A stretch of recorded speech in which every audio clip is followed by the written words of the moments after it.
लोग कक्षा 10 हिंदी सेट संख्या 4 को हल करेंगे, जो कि बहुत ही इम्पोर्टेंट है, बहुत ही महत्वपूर्ण है। बहुत ही महत्वपूर्ण सेट है ये। और देखिए पेपर कोड इसका है 801 DD। सबसे पहले खंड आ जो बहुविकल्पीय प्रश्न है उसको हम लोग हल करेंगे, प्रश्न संख्या 1 से लेकर के 20 तक। तो आइए सबसे पहले हम बहुविकल्पीय प्रश्न को हल करते हैं। प्रश्न संख्या 1 कह रहा है झूठा सच किस विधा की रचना है। झूठा सच किस विधा की रचना है। आ कह रहा निबंध है, बा कह रहा कहानी है, सा कह रहा उपन्यास है, दा कह रहा नाटक है। तो जो झूठा सच है वो उपन्यास है, इसलिए विकल्प आपका सही हो जाएगा सा। पहले का विकल्प सा सही होगा। आइए प्रश्न संख्या 2 पर पहुंचते हैं। प्रश्न संख्या 2 ये सभी एक नंबर के बहुत ही महत्वपूर्ण प्रश्न है। प्रश्न संख्या 2 कह रहा है अनंत आकाश के रचनाकार हैं। आ कह रहा डॉक्टर धर्मवीर भारती, बा कह रहा जयप्रकाश भारती, सा कह रहा जयशंकर प्रसाद और दा कह रहा यशपाल। अनंत आकाश के जो रचनाकार हैं वो जयप्रकाश भारती जी हैं, इसलिए विकल्प आपका बा सही हो जाएगा। प्रश्न संख्या 3 पे आते हैं। प्रश्न संख्या 3 कह रहा है निम्नलिखित कथनों में से कौन सा कथन सही है। आ कह रहा गुनाहों का देवता के रचनाकार मुंशी प्रेमचंद हैं। बा कह रहा भारतेंद्र हरिश्चंद्र आलोचना साहित्य के जनक माने जाते हैं। सा कह रहा है गेहूं और गुलाब निबंध के लेखक रामवृक्ष बेनीपुरी हैं। दा कह रहा है ईर्ष्या तू न गई मेरे मन से निबंध के लेखक जयप्रकाश भारती हैं। तो इसमें थोड़ा सा हम लोग ध्यान देंगे तो पाएंगे कि गेहूं और गुलाब निबंध के लेखक रामवृक्ष बेनीपुरी जी हैं, यही सही है। बाकी जो तीनों विकल्प आ बा दा दिए गए हैं वो गलत है, इसलिए विकल्प सही होगा सा, तीसरे का सा। प्रश्न संख्या 4 में पूछ रहा है पंचांग दर्शन के रचनाकार कौन है। आ कह रहा है मथुरानाथ शुक्ल, बा कह रहा है लल्लूलाल, सा कह रहा है सदल मिश्र, दा कह रहा है इंशाअल्लाह खां। पंचांग दर्शन के जो रचनाकार हैं वो हैं मथुरानाथ शुक्ल, इसलिए विकल्प आ सही होगा, चौथे का आ। प्रश्न संख्या 5 कह रहा है सारंगधर रचनाकार हैं। आ कह रहा परमाल रासो के, बा कह रहा हमीर रासो के, सा कह रहा खुमान रासो के और दा कह रहा बीसल देव रासो के। तो सारंगधर ने जो रचना किया था वो था हमीर रासो, इसलिए विकल्प बा सही होगा। प्रश्न संख्या 6 कह रहा है छायावादी की प्रमुख प्रवृत्तियां कौन सी हैं। छायावादी की प्रमुख प्रवृत्तियां कौन सी हैं। आ कह रहा है कुंठा और निराशा के स्वर, बा कह रहा है श्रृंगार और प्रेम वेदना, सा कह रहा है नारी के प्रति परिवर्तित दृष्टिकोण, दा कह रहा है रीति ग्रंथों का निर्माण। तो छायावादी की जो प्रमुख प्रवृत्ति है वो है श्रृंगार और प्रेम वेदना, इसलिए विकल्प बा सही होगा, श्रृंगार और प्रेम वेदना। ठीक, अब प्रश्न संख्या 7 पे पहुंचते हैं। कह रहा है निम्नलिखित में से शुक्लोत्तर युग के लेखक कौन हैं। शुक्लोत्तर युग के लेखक कौन हैं। आ कह रहा वासुदेव शरण अग्रवाल, बा कह रहा प्रताप नारायण मिश्र, सा कह रहा किशोरी लाल गोस्वामी, दा कह रहा श्याम सुंदर दास। तो शुक्लोत्तर के लेखक इसमें से जो है वो है वासुदेव शरण अग्रवाल, इसलिए विकल्प आ सही होगा, वासुदेव शरण अग्रवाल। 8वां कह रहा है साकेत किस युग की रचना है। आ भारतेंद्र की, बा द्विवेदी युग की, सा प्रगतवादी युग की, दा छायावादी युग की। ध्यान देंगे जो साकेत है वो द्विवेदी युग की रचना है, इसलिए विकल्प बा सही होगा। प्रश्न संख्या 9 में कह रहा है भारत दुर्दशा किस विधा की रचना है। भारत दुर्दशा किस विधा की रचना है। आ कह रहा है जीवनी, बा कह रहा है आत्मकथा, सा कह रहा है रेखा चित्र, दा कह रहा है एकांकी। तो भारत दुर्दशा जो रचना है वो है एकांकी, इसलिए दा सही होगा, एकांकी है भारत दुर्दशा। 10वां प्रश्न कर रहा है बिहारी किस युग के कवि हैं। बिहारी को पूछा जा रहा है किस युग के कवि हैं। आ कह रहा है आधे काल, बा कह रहा है रीत काल, सा कह रहा है वक्त काल, दा कह रहा है आदि काल। तो जो बिहारी थे वो रीत काल के कब थे, इसलिए विकल्प आपका बा सही हो जाएगा, रीत काल विकल्प बा। प्रश्न संख्या 11 पे आते हैं। कह रहा है नाना वाहन नाना वेशा, बिहसे शिव समाज निज देखा, को मुखहीन विपुल मुख काहू, बिन पद कर को बहु बाहु।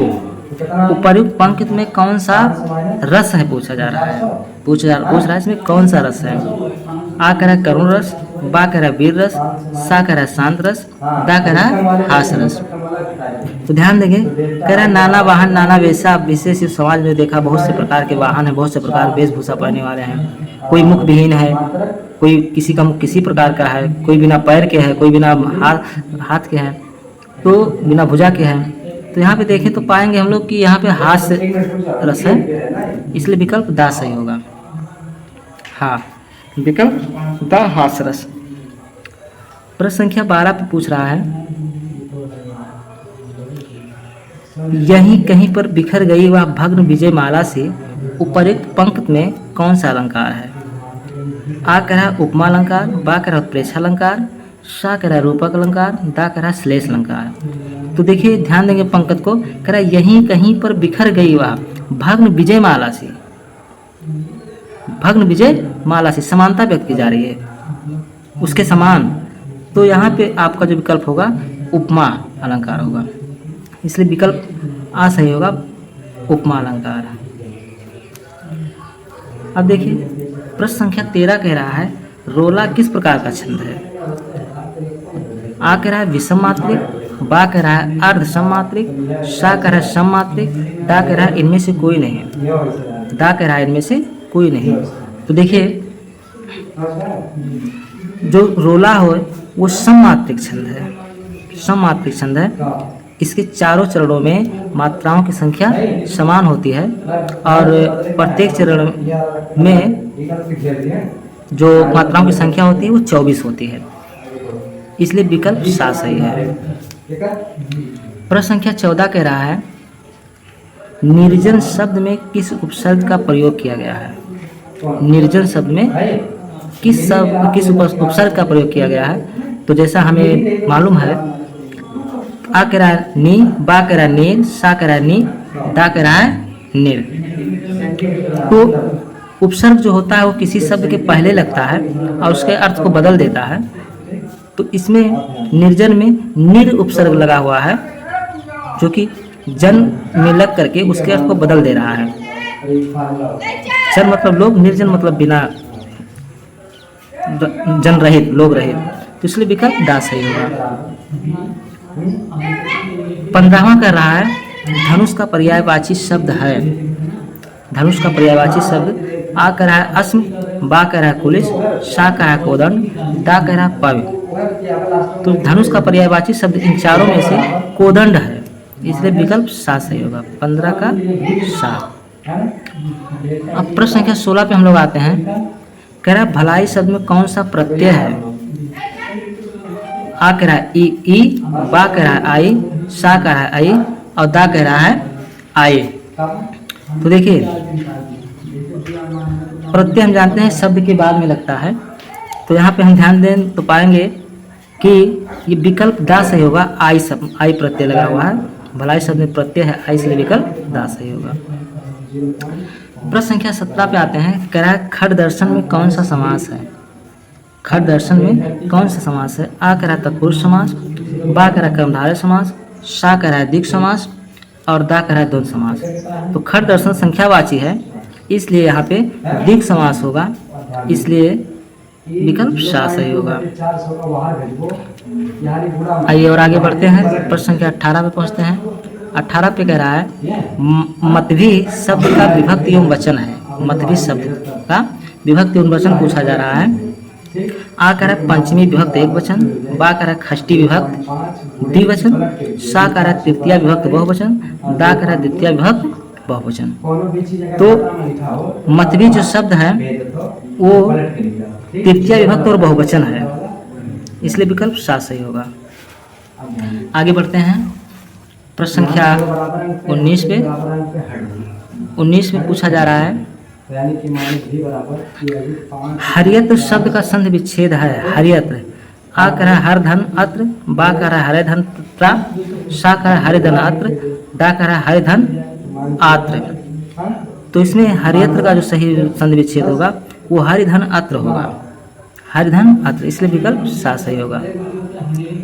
अब आइए प्रश्न संख्या 20 पे पहुंचते हैं। कह रहा है पठिष्यत धातु का पुरुष एवं वचन है। पठिष्यत धातु का पुरुष एवं वचन पूछ रहा है।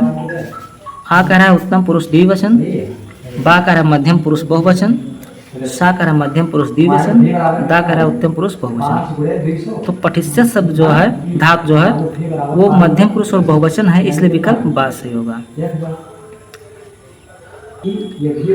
आइए अब हम लोग खंडवा में पहुंचते हैं, जहाँ पे वर्णनात्मक प्रश्न है। वर्णनात्मक प्रश्न पूछे जा रहे हैं और प्रश्न संख्या 21 में पूछा जा रहा है, निम्नलिखित गद्यांश पर आधारित 3 प्रश्नों के उत्तर दीजिए। क्या दिया गया है? गद्यांश क्या दिया गया है? काशी के उत्तर में धर्मचक्र विहार मौर्य और गुप्त सम्राटों की कीर्ति का खंडहर था। भग्न चूड़ा तृण गुल्मों से ढके हुए प्राचीन ईंटों के ढेर में बिखरे हुए भारतीय शिल्प की विभूति ग्रीष्म की चंद्रिका में अपने को शीतल कर रही थी। जहाँ पंच वर्गीय भिक्षु गौतम का उपदेश ग्रहण करने के लिए पहले मिले थे, उसी स्तूप के भग्नावशेष की मलिन छाया में एक झोपड़ी के दीपालोक में एक स्त्री पाठ कर रही थी। ये गद्यांश दिया गया है, इससे संबंधित प्रश्न पूछा जा रहा है कि उपर्युक्त गद्यांश का संदर्भ लिखिए। प्रश्न संख्या 1 कह रहा है उपर्युक्त गद्यांश का संदर्भ लिखिए। दूसरा कार्य रेखांकित अंश की व्याख्या कीजिए। तीसरा प्रश्न कर रहा है धर्मचक्र कहाँ स्थित था। तो सबसे पहले प्रश्न संख्या 1 को देखते हैं। कह रहा है उपयुक्त गद्यांश का संदर्भ लिखिए। संदर्भ देखते हैं।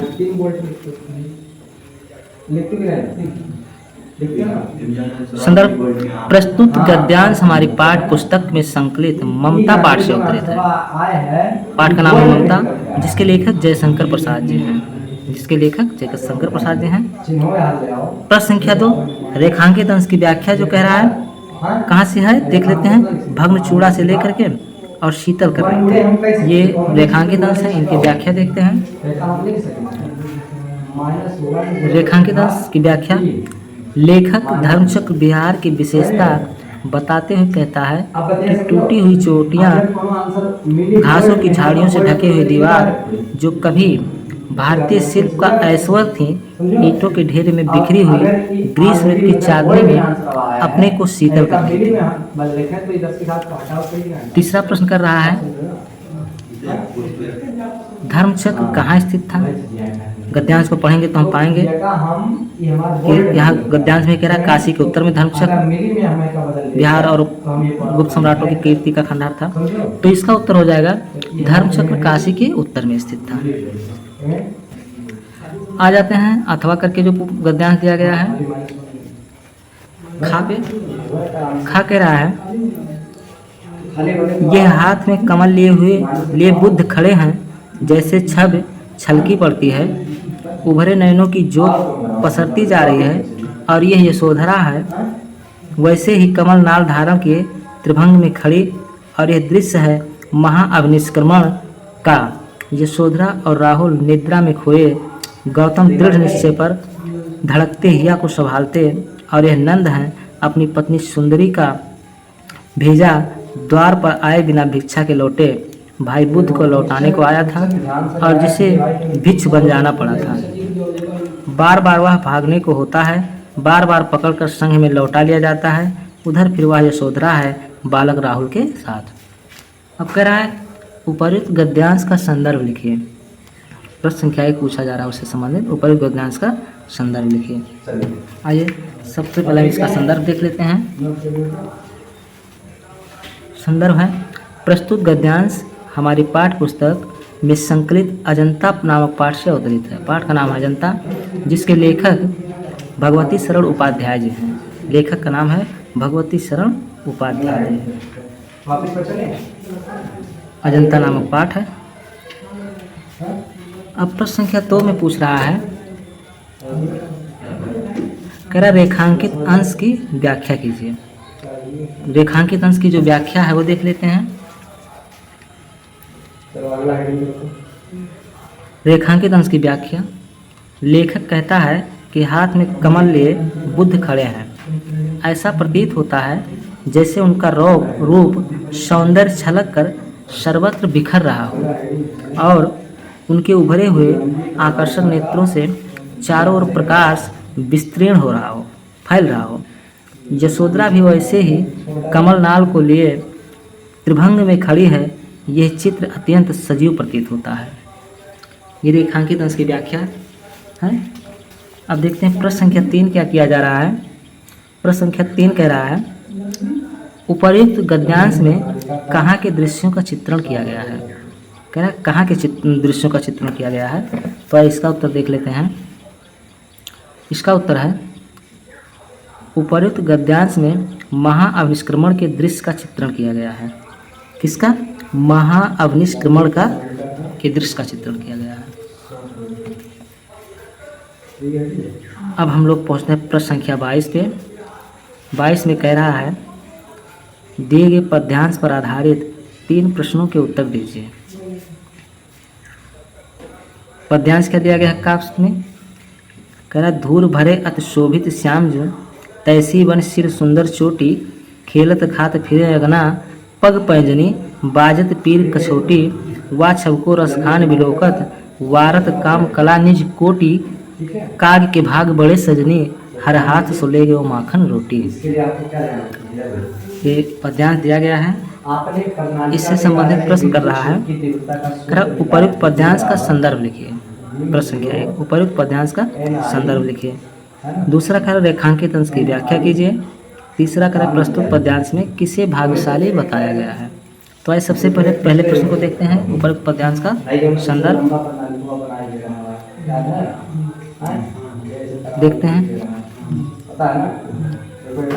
संदर्भ प्रस्तुत पद्यांश हमारी पाठ पुस्तक काव्य संकलन के पद नामक पाठ से लिया गया है। पद नामक पाठ से लिया गया है जिसके रचयिता सूरदास जी हैं। कौन है? सूरदास जी हैं। अब देखते हैं प्रश्न संख्या 2 कह रहा है रेखांकित अंश की व्याख्या कीजिए। रेखांकित अंश की व्याख्या देख लेते हैं हम लोग। रेखांकित अंश की व्याख्या है एक गोपिका दूसरी गोपिका से श्री कृष्ण के बाल सौंदर्य का वर्णन करती हुई कहती है कि श्री कृष्ण धूल में सने हुए अति सुशोभित हो रहे हैं। उनके सिर पर सुंदर चोटी बनी हुई है।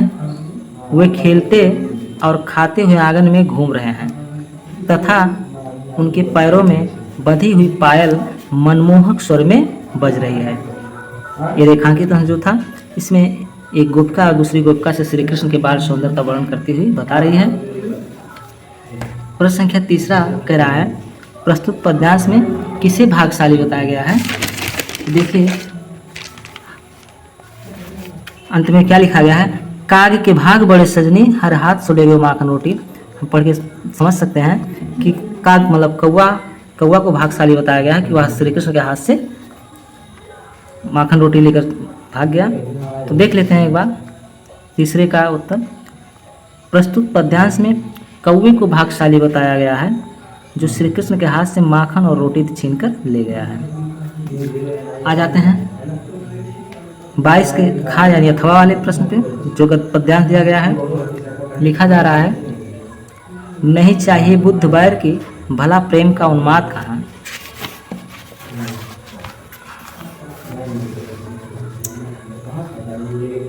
सबका शिव कल्याण यहाँ है पावे सभी प्रसाद यहाँ सब तीर्थों का एक तीर्थ यहाँ हृदय पवित्र बना ले हम आओ यहाँ अजात शत्रु बन सबको मित्र बना ले हम। अब इसमें प्रश्न संख्या 1 में कह रहा है उपरोक्त पद्यांश का संदर्भ लिखिए। दूसरा कह रहा है रेखांकित अंश की व्याख्या कीजिए।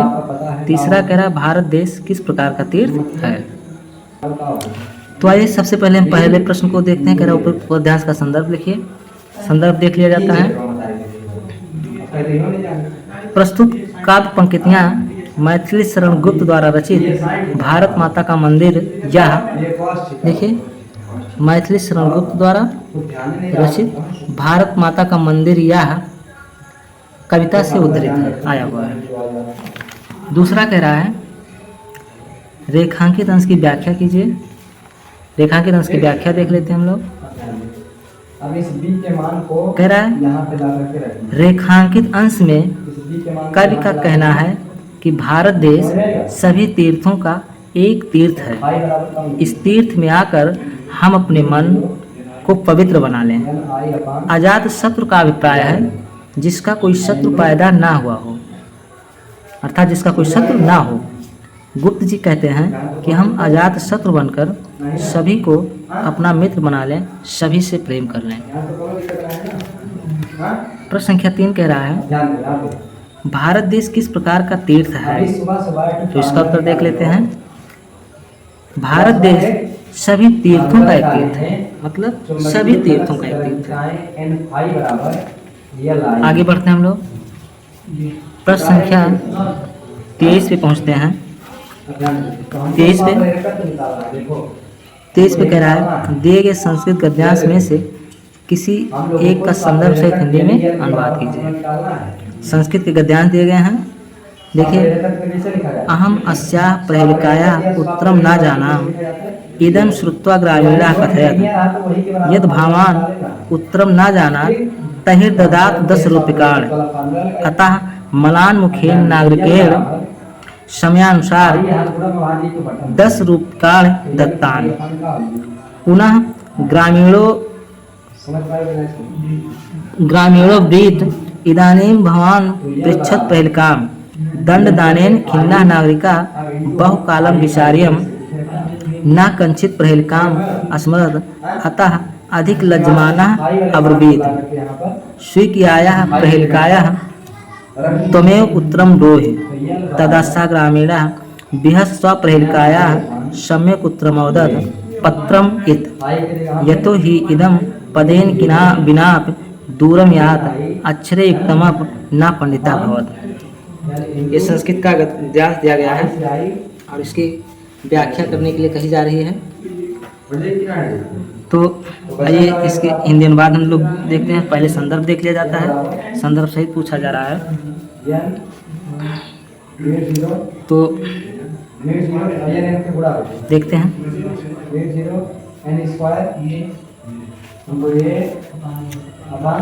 संदर्भ है प्रस्तुत गद्यावतरण संस्कृत दिग्दर्शिका के अंतर्गत संकलित पाठ प्रबुद्धो ग्रामीणा से लिया गया है। पाठ का नाम है प्रबुद्धो ग्रामीणा। हिंदी अनुवाद देखते हैं इसका। हिंदी अनुवाद है मैं इस पहेली का उत्तर नहीं जानता। यह सुनकर ग्रामीण ने कहा यदि आप उत्तर नहीं जानते तो दीजिए 10 रुपये। इसलिए मुरझाए हुए मुख वाले नागरिक ने शर्त के 10 रुपये दे दिए। फिर ग्रामीण ने कहा अब आप पहेली पूछिए। दंड देने से दुखी नागरिक को बहुत समय तक विचार करके भी कोई पहेली याद नहीं आई। इसलिए अधिक शर्मिंदा होते हुए उसने कहा तुम ही अपनी पहेली का उत्तर बताओ। तब ग्रामीण ने हंसकर अपनी पहेली का ठीक उत्तर बताया। वह पत्र है क्योंकि वह बिना पैरों के दूर चला जाता है और अक्षरों से युक्त होते हुए भी पंडित नहीं होता।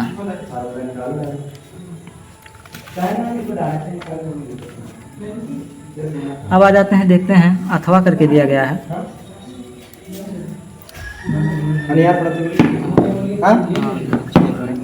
अगर 4 अथवा करके गद्यांश दिया गया है।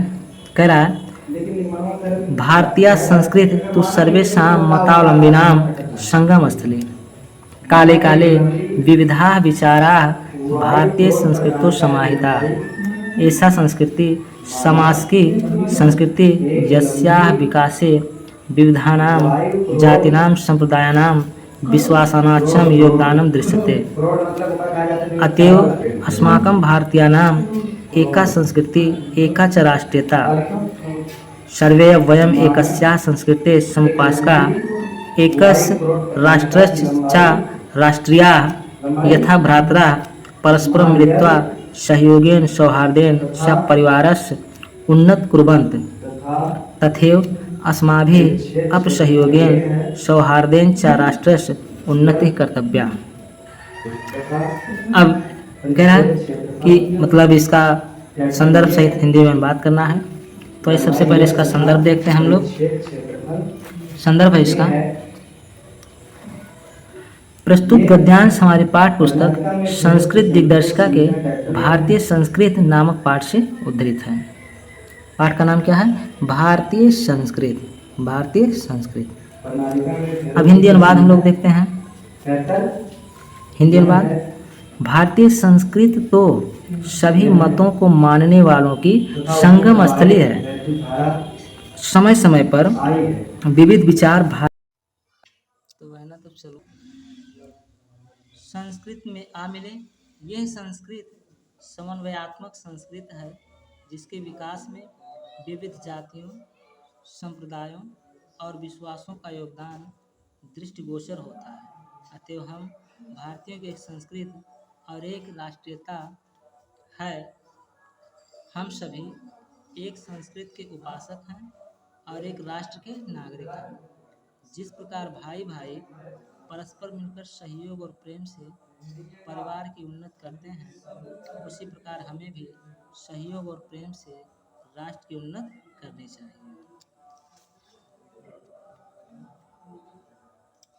अब आ जाते हैं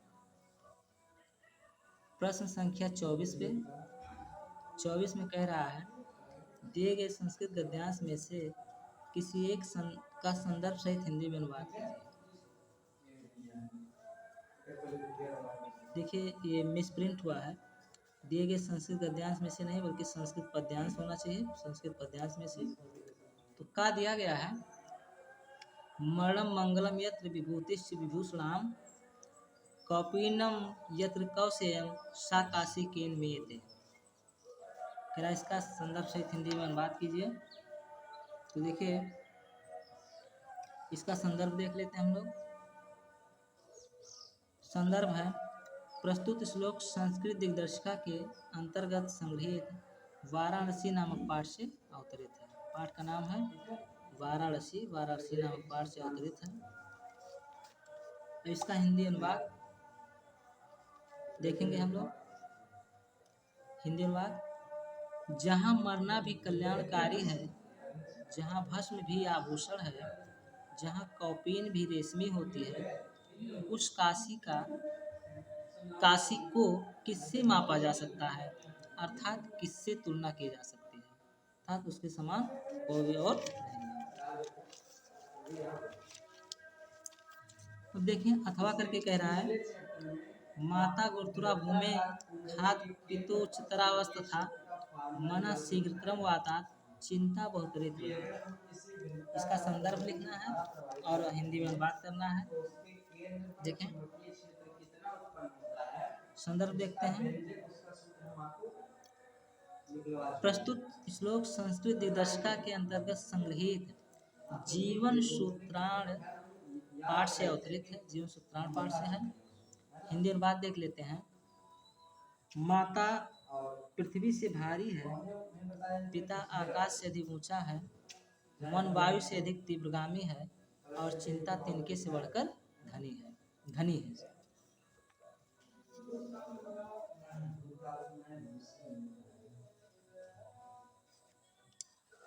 अब देखिए आ रहा है प्रश्न संख्या 25। कह रहा अपने पठित खंडकाव्य के आधार पर निम्नलिखित प्रश्नों में से किसी एक प्रश्न का उत्तर दीजिए।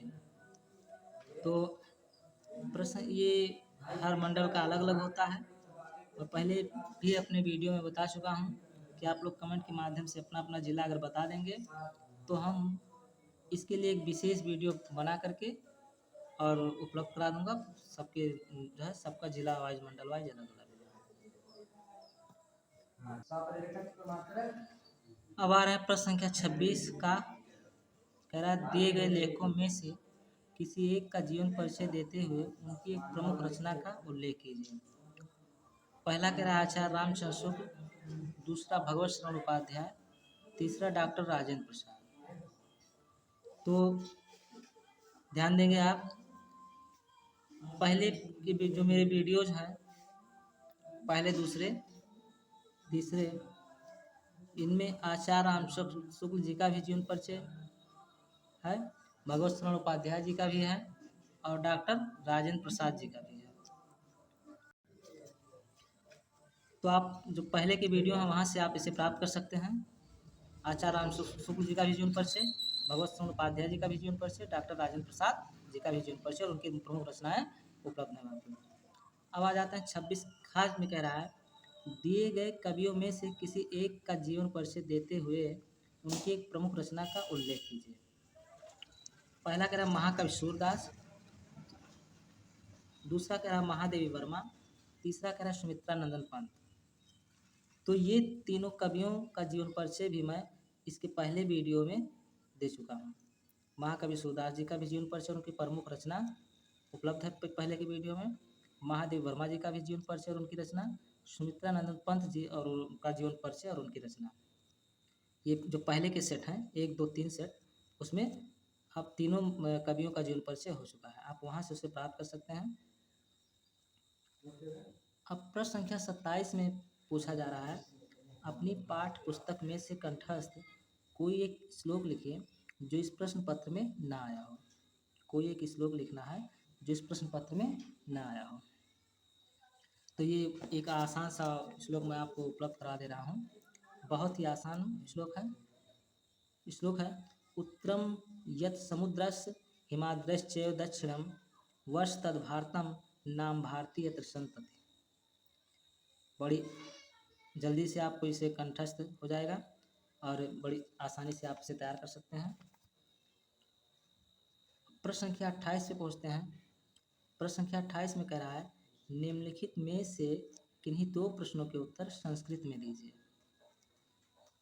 किन्हीं 2 के प्रश्नों के उत्तर देने हैं।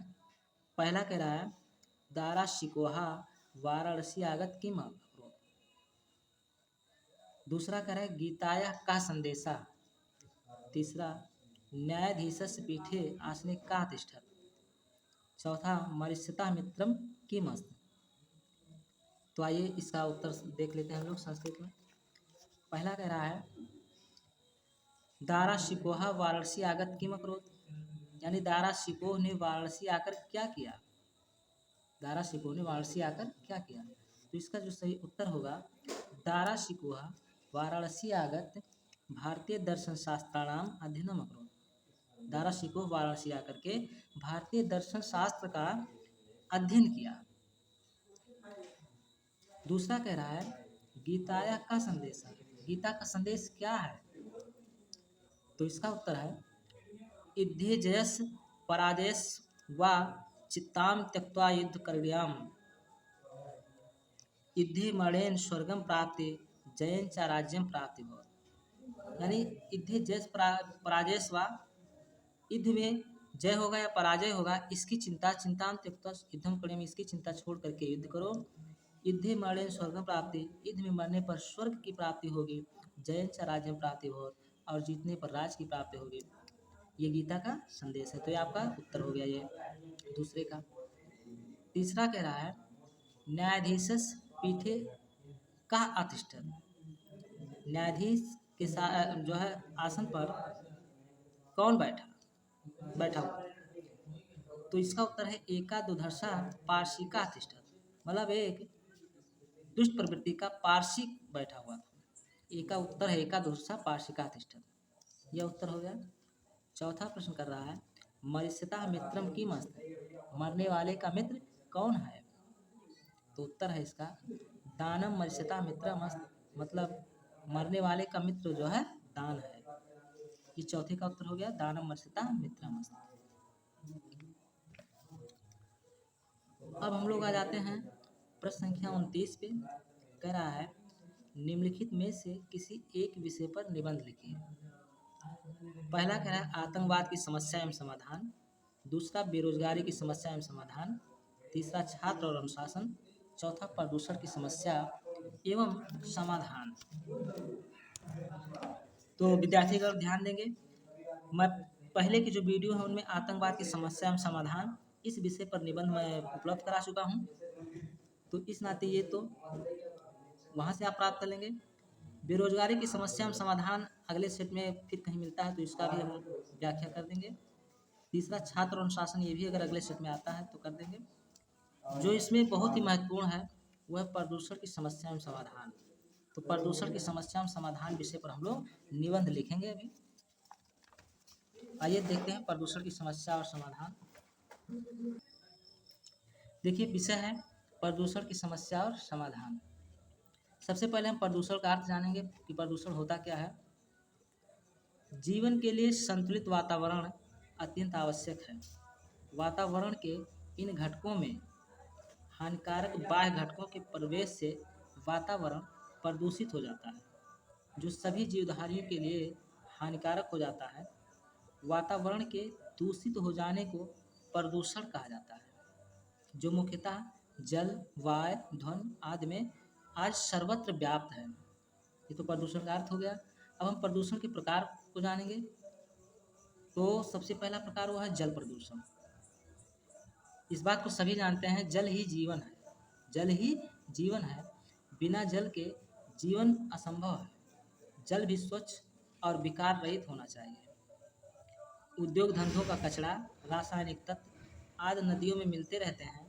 ये जमीन के अंदर जाकर भूमिगत जल को प्रदूषित करते हैं। दूसरे नंबर पे है वायु प्रदूषण। वायु प्रदूषण, वायु के अभाव में भी हम लोग जीवित नहीं रह सकते। तो वायु प्रदूषण देख लेते हैं। वायुमंडल में विभिन्न प्रकार की गैसें अपनी आपसी क्रिया द्वारा संतुलित अवस्था में रहकर जीव जगत के लिए वायु ऑक्सीजन की निश्चित मात्रा सुनिश्चित करती है। वृक्षों के कटान, उद्योग धंधों के धुएं और कचरों से यह संतुलन बिगड़ जाता है। वायुमंडल में ऑक्सीजन कम हो जाती है तथा कार्बन डाइऑक्साइड की मात्रा बढ़ जाती है, जो हमारे स्वास्थ्य के लिए हानिकारक है। यही वायु प्रदूषण होता है।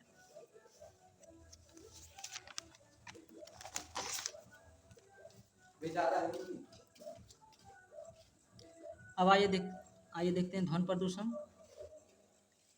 अनेक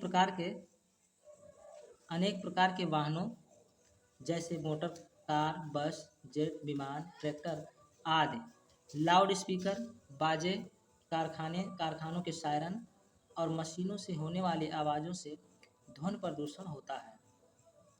ध्वनि प्रदूषण की ये लहरें जीवधारियों की क्रियाओं को प्रभावित करती हैं।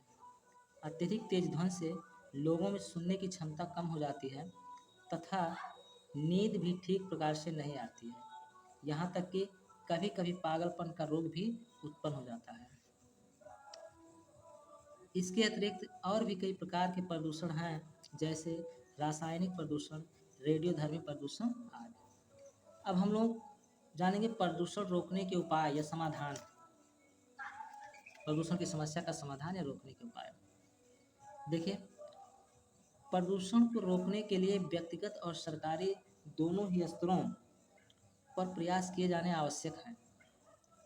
प्रदूषण के निवारण एवं नियंत्रण के लिए भारत सरकार ने कई महत्वपूर्ण कदम उठाए हैं, जैसे वाहनों से निकलने वाले धुएं की जांच की व्यवस्था करना, नए उद्योगों को लाइसेंस दिए जाने से पूर्व उन्हें औद्योगिक कचरे के निस्तारण की समुचित व्यवस्था करना और इसकी पर्यावरण विशेषज्ञों से स्वीकृति प्राप्त करना अनिवार्य होगा। वनों की अनियंत्रित कटाई को रोकने के लिए कठोर नियम बनाए जाना भारत सरकार की महत्वपूर्ण कार्यशैली है।